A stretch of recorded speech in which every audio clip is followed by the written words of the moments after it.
Here we are at the lot of the Shurtcliff and Shurcliff families here in Mount Auburn Cemetery in a cool June 2011 afternoon.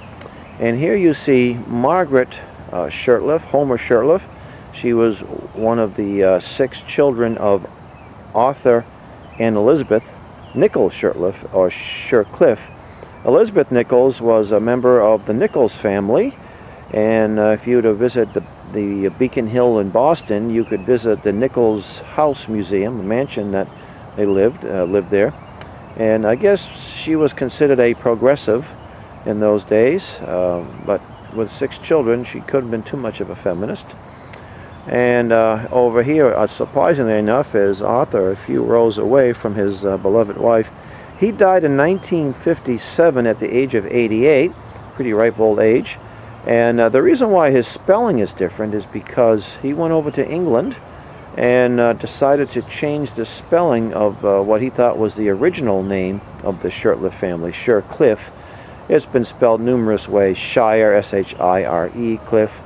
It's where the family was originally from, central England. Shire Cliff, the Shire by the cliff.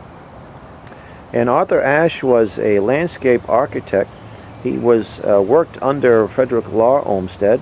He designed lots of the some of the monuments, and actually had some say in some influence here at the cemetery of Mount Auburn. But also he did work. He did a lot of gardens in the North Shore of Boston. A lot of the I guess in those days the elite. He did a lot of beautiful work. He actually did a garden, a church in Norwood, Massachusetts, a Japanese garden. He did a lot of work for the city of Boston. He was also involved with the Harvard graduate, but also involved with Colonial Williamsburg. He was a research director there, I believe. And these are other members of that family. Some of them kept the Shurtcliff spelling. And it looks like a lot of them lived ripe old ages. Elizabeth Shurtcliff here, and born in 1878 and died in 1966. So here, if you're ever in the Boston area, you're a member of the Shurtcliff family.